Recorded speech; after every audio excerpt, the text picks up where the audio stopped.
What's going on? It's your boy Biggz'S. Another Smackdown live review. Shout out to the best show from the main roster. Shout out to my bros, Menace, Young Chuck. Held down the tweets last night. I'm here to give my weekly review, y'all. I'm gonna try not to curse. You know, all these YouTube rules and all that. So we gonna get it cracking and see what's going on, man. It was a great show, as usual, as they set the standard for the weekly shows. NXT, excuse me, is still my favorite show, but SmackDown Live is really taking strides to use the people that they have, put them in the best positions, but, you know, nothing's perfect in life, and SmackDown proved once again that they're not the perfect show, but they can always strive to get better. Example, we start out the show with Kane defeating Bray Wyatt. This is what I'm talking about. Kane shouldn't even be on the show. Bray it seemed like he hasn't won a match in forever. Reports out there is that Eric Rowan is actually out, torn rotator cuff, if I'm not mistaken, and he has surgery this week. So there's no timetable when he'll be back. So honestly, it looks like Bray is, for the first time, as Bray Wyatt is legitimately by himself on the show. Randy, playing mind games, shows up on the screen. Bray basically got disqualified. Rollout retreat. I mean, Kane hit Bray with the choke slam, and they call it disqualification, but it's more of a count out. So I guess Bray is not worthy of winning on TV as well as on pay-per-view right now. But we'll hold my thoughts till this weekend for my No Mercy preview predictions.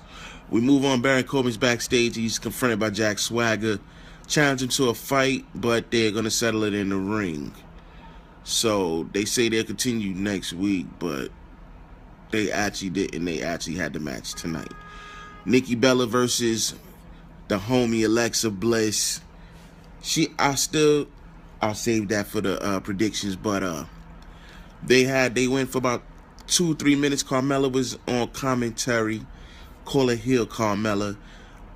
Nikki throws Alexa into Carmella at the announce table, which causes Carmella to jump in the ring. Out comes the last kicker, Becky Lynch. We go to a commercial. We come back during the break. I'm glad Daniel Bryan wasn't on TV to make the announcement, but he pulled the Teddy Long and turned it into a tag team match. The only gripe with this was that Alexa pinned Becky Lynch. There was no reason for her to pin her. There was no reason at all. I think they could have did a count out scenario or disqualification. I would have been more better with that because, you know, with WWE's 50-50 style, this proves that Alexa is going to lose without a doubt. But you never know. But I'll get to that later. Bray Wyatt's backstage with looking for Randy Orton. Is like a reversal last week. But Bray walks into a storage unit that has a chair in it. Randy shuts the door and locks him in. So you know we're going to get back to that in a minute. Yeah, we move on in the show. We go to what was probably the best segment of the night besides the main event.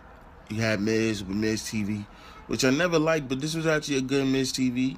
You had Dolph as the guest, and they did Dolph's feature.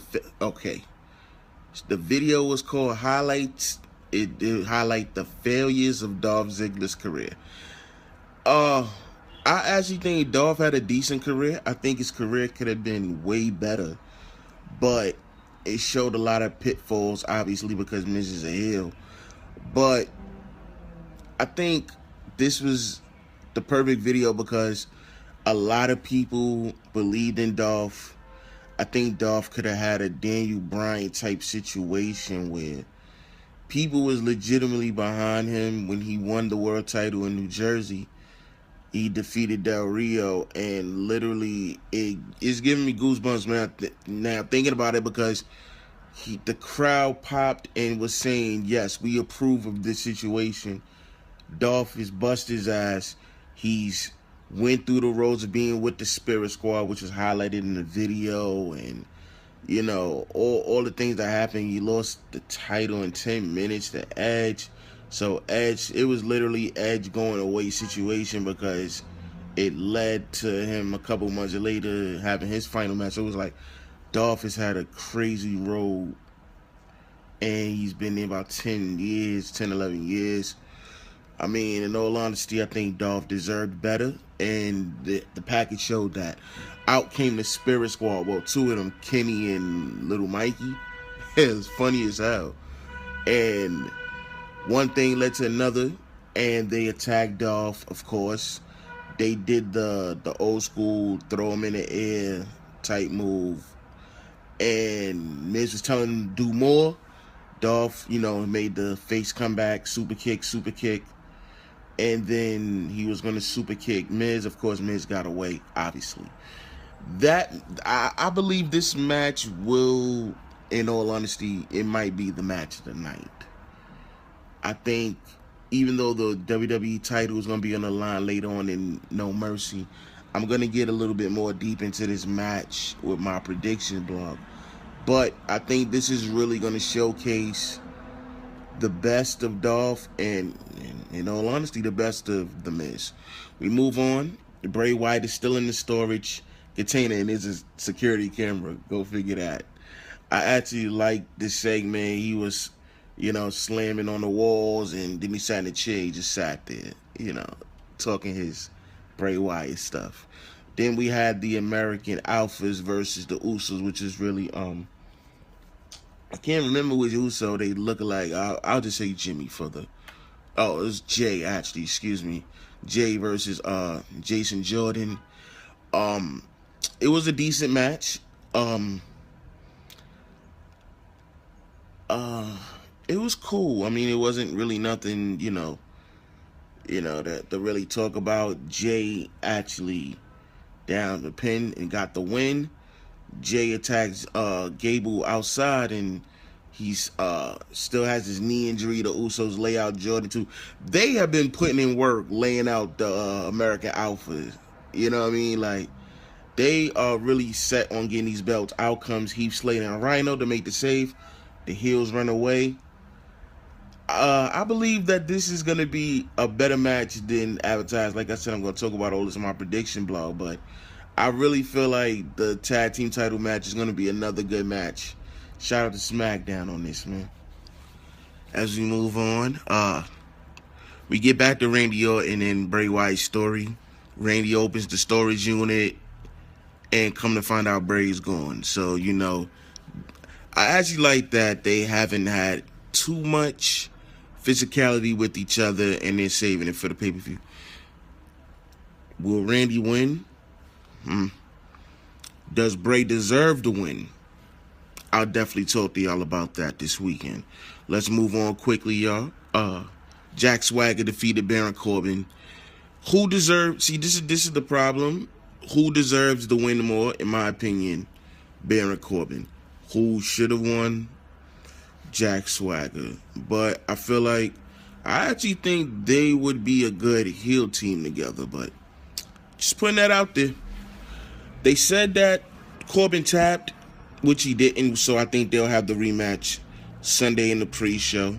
I actually like the Smackdown matches. I don't know why. It just seemed like the 2-hour format instead of the 3-hour format is just superior in the time. You actually have the chance to just take away all the garbage, put your main points in every week. You can introduce things, but we'll talk about that. I'm going to do a blog about that later on. But let's get to the main event, which was actually the face-off between AJ, John Cena, and Dean Ambrose. AJ comes out. He's the champ, man. He's the face that runs the place. And he was talking his talk. Dean cuts him off. Dean talks his talk. And then when Cena come out, this is the best part. AJ goes in on Cena. Cena's getting ready to respond. Dean interrupts John and then proceeds to go in on John. Now, the reason why I said this is good is because it actually showcases the other two instead of letting John talk. John got in the line or two, and then they start to brawl, of course. John hits the AA on Dean. Then John raises the belt. This is the best part. He raises the belt, then AJ takes him out, hits him with that phenomenal elbow, which is like one of the best moves in the business right now. But the Styles Clash is definitely the finisher. AJ raises his title outside the ring, and then Dean hits him from behind. Knocks him down, hits him with the dirty deeds on the rampway. He holds the title. My opinion, I will give my prediction, but that's the end of SmackDown. Again, I'll give SmackDown. See, I don't do the rate scale of 10. I do 5. I had to give the show a 4 out of 5. Great flow, great show. They build on their main matches, which is very important. They have 6 right now, but I could see them doing 7 or 8. I could see them adding one more to the main show, and definitely having Swagger versus Baron Corbin for the pre-show. That's it, y'all. I'm done. I'll be back this weekend with the in-depth SmackDown presents No Mercy predictions blog. But we are back tonight, live tweeting for NXT. We will have the review up later on this week, either tomorrow or Friday. But the prediction blog will be up more than likely Saturday morning. So, it's your boy Biggs. I actually made it through a review without cursing. Salute to me. Salute to the movement. Follow us on Twitter, man. Internet Smarts. 1 is one word. Follow us on YouTube, man. We here. We thank the supporters as usual. Thank y'all. God bless, man. We'll be back later on. Peace. Make sure to follow us on Twitter at InternetSmarks1 for all news, rumors, and updates for everything WWE, as well as live tweets for all WWE programming.